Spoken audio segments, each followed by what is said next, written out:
Добре дојдовте на 11-тото издание на Фестивалот за европска литература Bookstart 2025.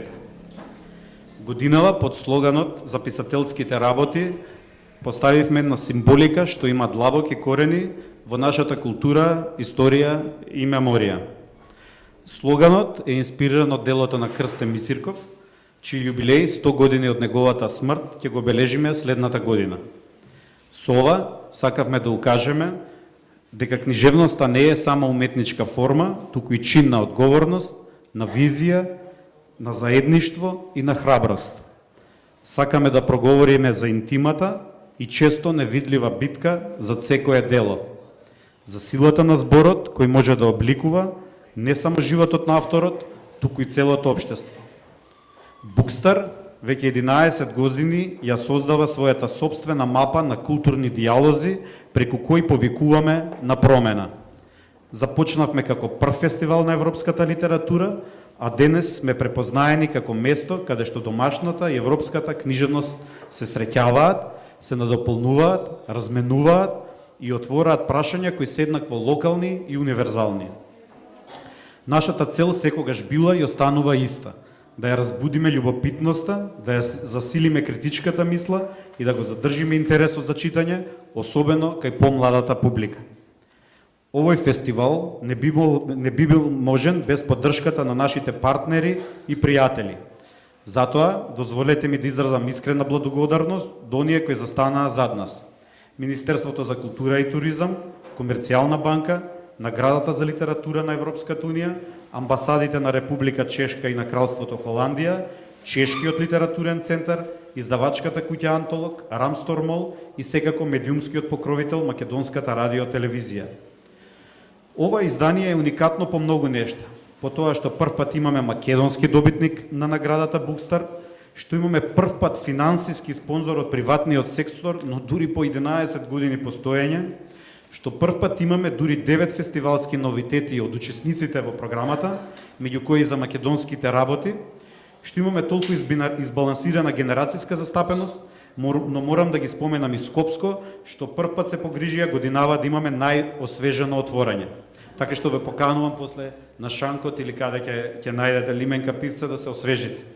Благодарам на сите што ја препознаа нашата мисија и ја искажаа довербата во Bookstart. Сето ова немаше да биде возможно и без сите учесници во програмата: автори, преведувачи, толкувачи, модератори, како на тие на сцената, но и сите вас што сте за сцената, ние како тим и вие како публика.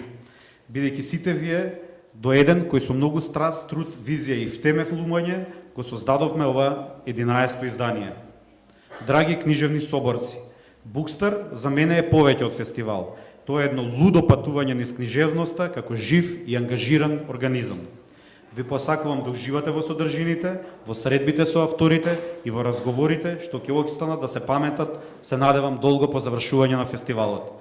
Ви благодарам, а сега ја поканувам Калина Малеска да го озвучи официјалниот почеток на диалозите за писателските работи и Bookstart 2025.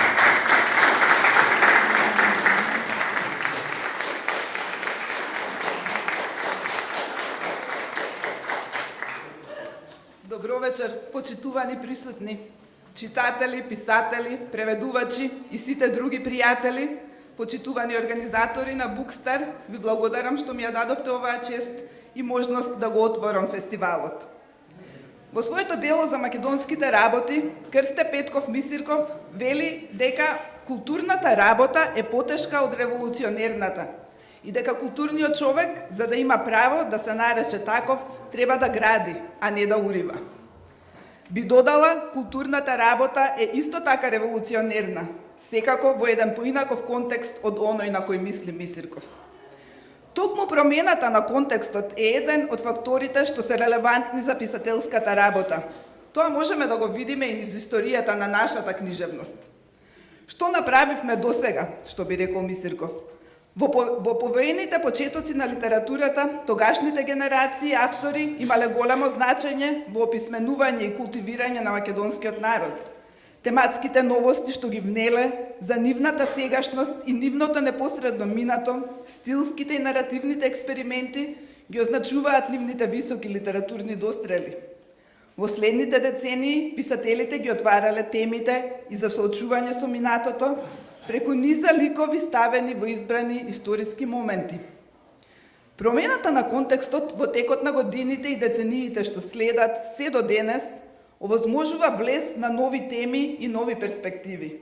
Ја менува улогата на писателите во општеството, а ја менува и перцепцијата и на писателите и на читателите за тоа што е улогата на литературата во нашиот живот.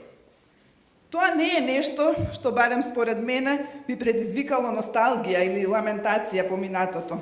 Напротив, ги гледам ваквите промени како убава придобивка што ги прошири хоризонтите на македонската книжевност.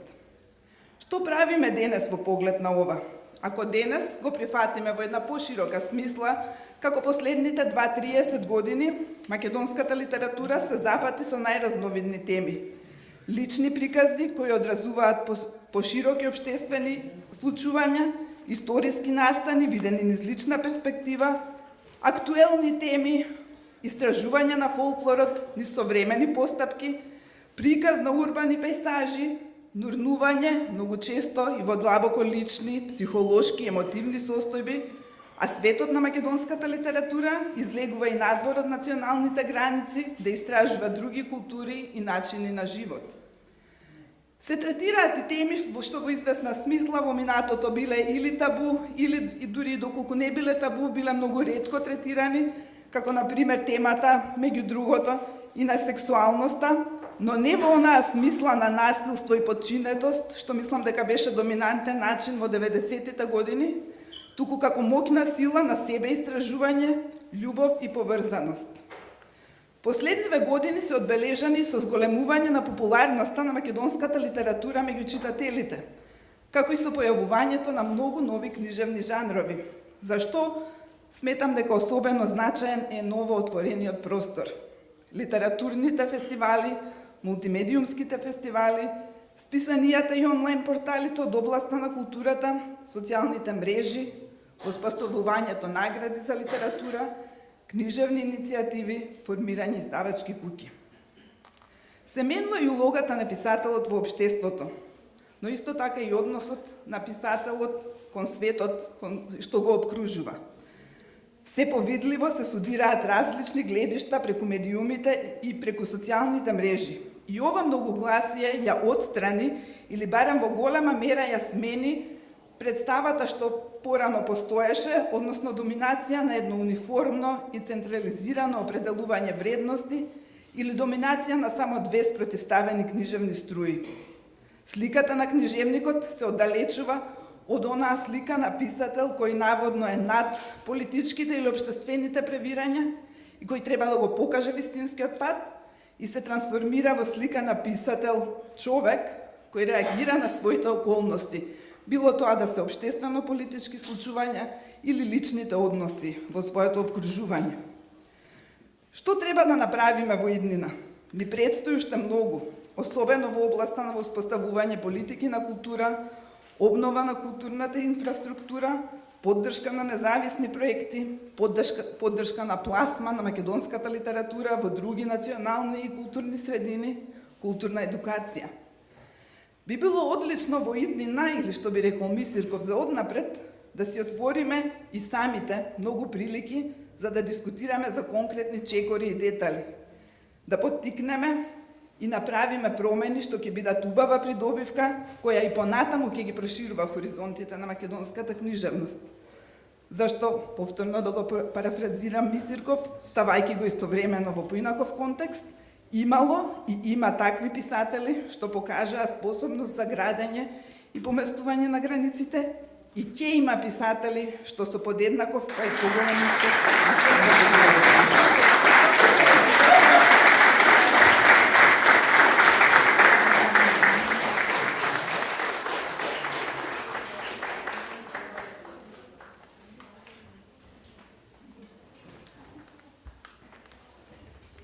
Добро вечер на сите. Драго ми е дека сме во волков број и дека веќе и оваа сала станува мала за Букстар 2025. Имам сладка обврска. да прозборам за писателските работи на Блаже Миневски.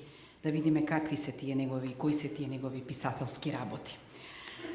Имено уште одамна критичарот Едгар Алан По ќе ја потенцира точноста и прецизноста на јазикот, ритмот и структурата, а ќе ги формулира и правилата за пишување краток расказ. При тоа тој ќе се залага и за обединување на античките единства. Расказот треба да обработува потполно дејство кој ќе се случува во текот на еден ден и на едно место. Покрај овие единства, тој ќе ги воведе и единството за расположение и единството за ефект, кои како да се целосно во дослуг со еден друг термин, оној на Бертолд Брехт, ефект на изненадување. Во тој контекст, токму единството за расположение и единството за ефект зрачат од секој расказ на Блаже Миневски.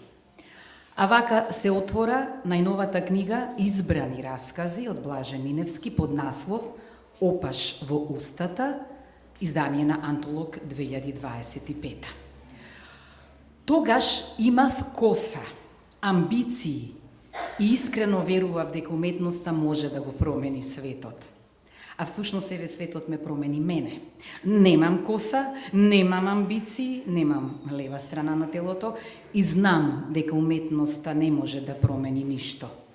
Овде, во овој суров и зафрлен крај на светот, од секогаш се менувале само ѕверовите, оружјето и презимињата. Дали ова само закачка, со која всушност не предизвикува да го читаме, да го исчитаме, а потоа и да му кажеме, да му докажеме, да му покажеме, да си докажеме дека воопшто не е во право, дека уметноста и те како може да го смени светот. Во расказите на Миневски ништо не е како во стварноста, ама сепак се е преземено од неа. Тие се јавуваат, ќе напише Оливера Ќорвезировска, како своевиден дестилат на вековната устна македонска народна раскажувачка традиција. Сигурно е тоа нешто што Миневски го носи во генот, или што го има како раскажувачки нерв, или зашто едноставно е задоен со раскажувачко млеко. Неговите раскази се оплеменети и со неговиот специфичен хумор. Имам печето како да го позајмил од Итар Пео или од расказите за Итар Пео.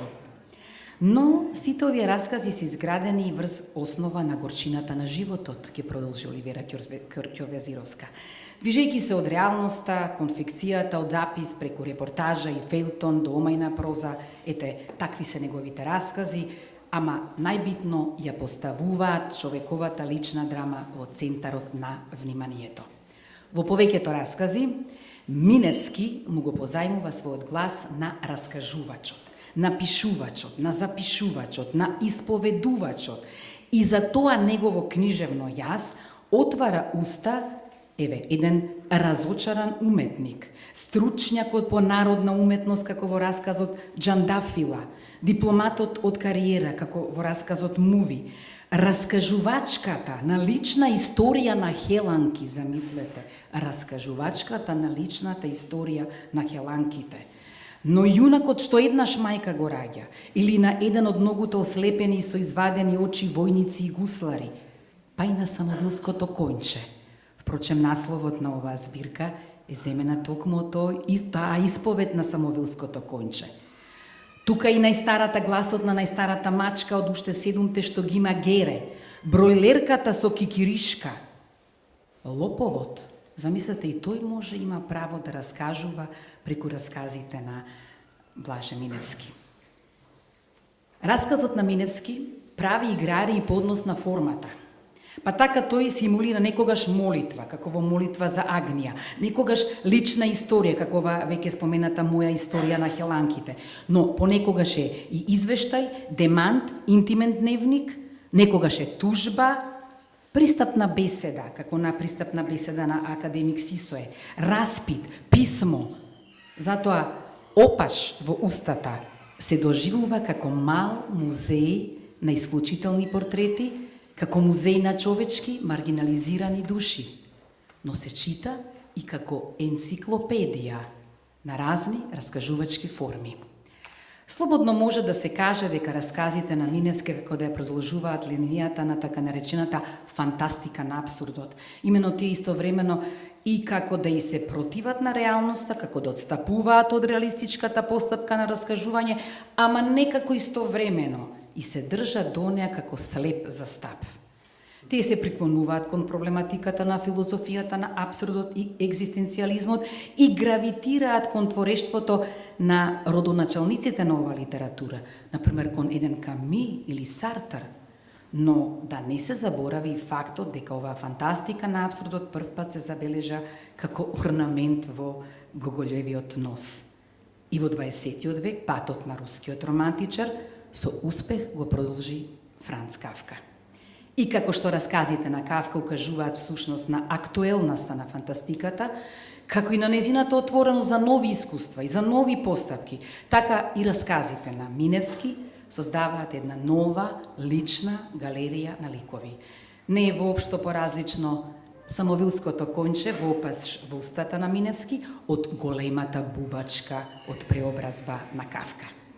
Самите приказни на Блаже Миневски создаваат хипертекстови кои упатуваат и на Достоевски, Толстој, на Елијар, а со него и на Блаже Коневски, Јован Стрезовски, Лазар Личиновски и сите останати од друштвото во расказот Елијар меѓу дојките, но и на Хенри Милер, Ева Браун. Расказите на Миневски создаваат и хипертекстови кои не водат и до Живко Чинго и неговата Пасквелија, како и до Петре Мандреевски и неговиот, тоест седмиот ден. И така, она што е Пасквелија за Чинго, тоа е големото езеро или езерото на љубовта или Гатеново со сите поплави, со сите пожари, како во расказот Ден на солзите. А атмосферата од расказите на Андреевски, како да дзирка од некои раскази на Миневски, како во еден студен библиски ден или во подвижна слика или во седмиот ден. Писателот Блаже Миневски ја прифаќа традицијата на прозната реч и не внесува во свет проткаен со животни тајни. А неговите животни тајни во неговите раскази не остануваат да ги разгатнуваме, но и да предпоставуваме дека тоа се вистински личности и настани што се случиле во нашето време и во простор.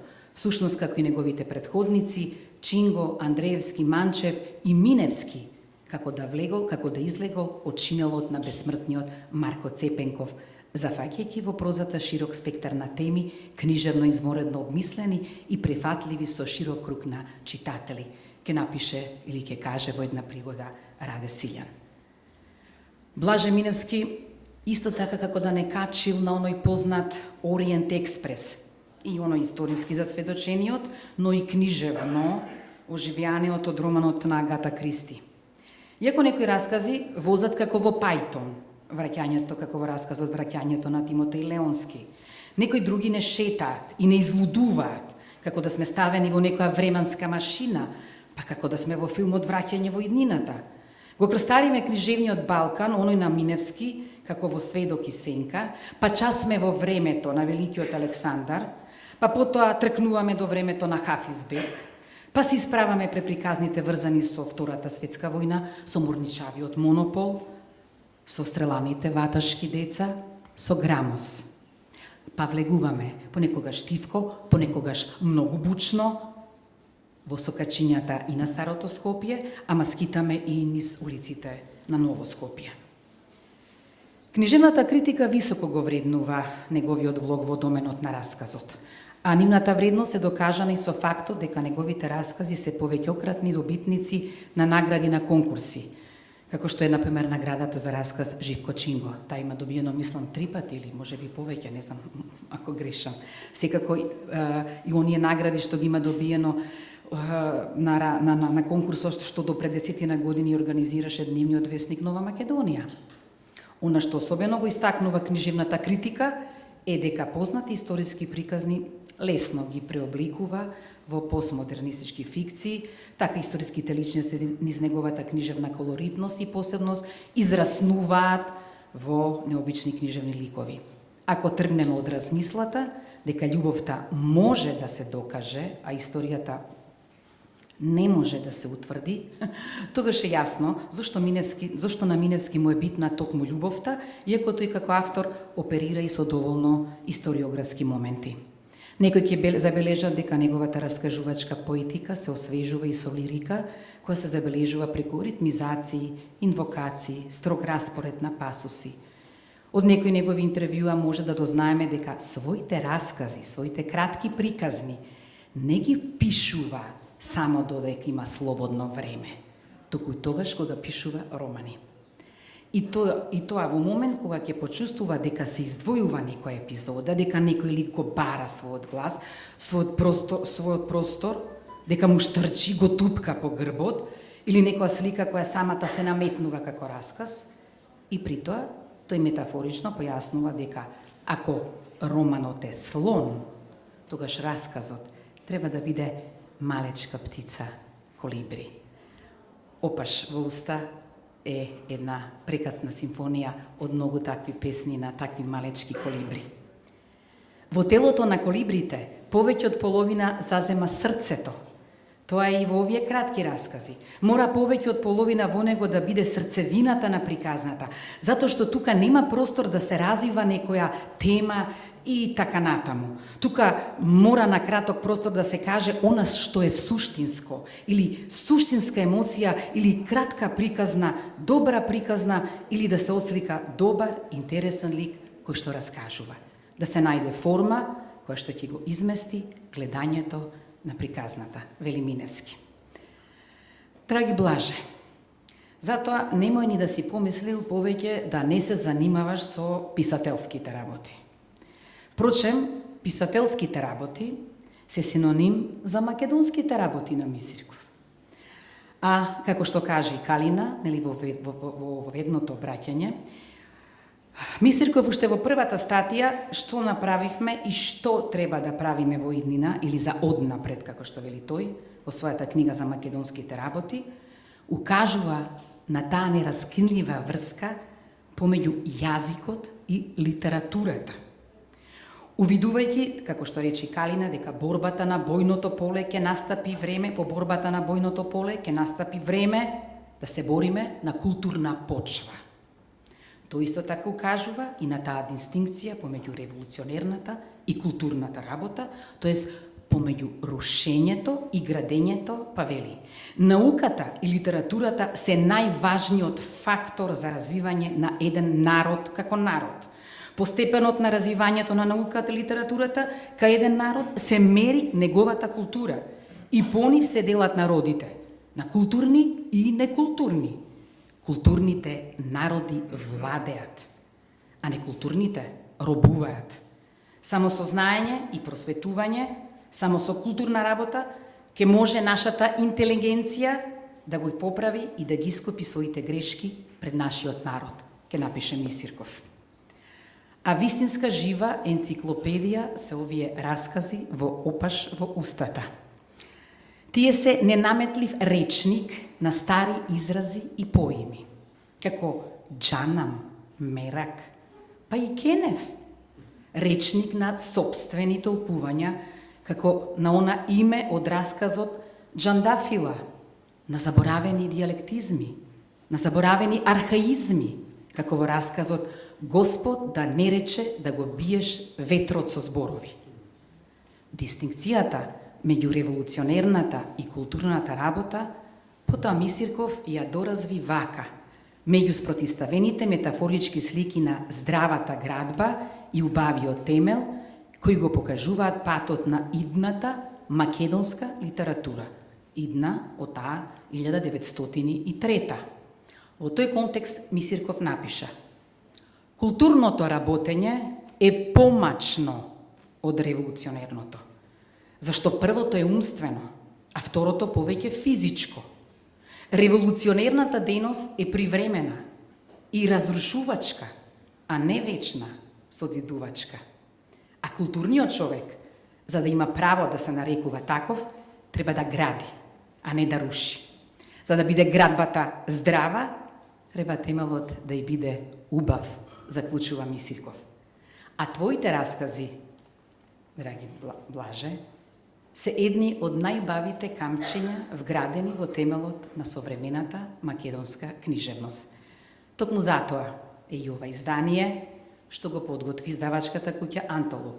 И токму затоа Блажа Миневски е првиот македонски автор која понесува главната награда на Букстар. Блаже, ти честитам.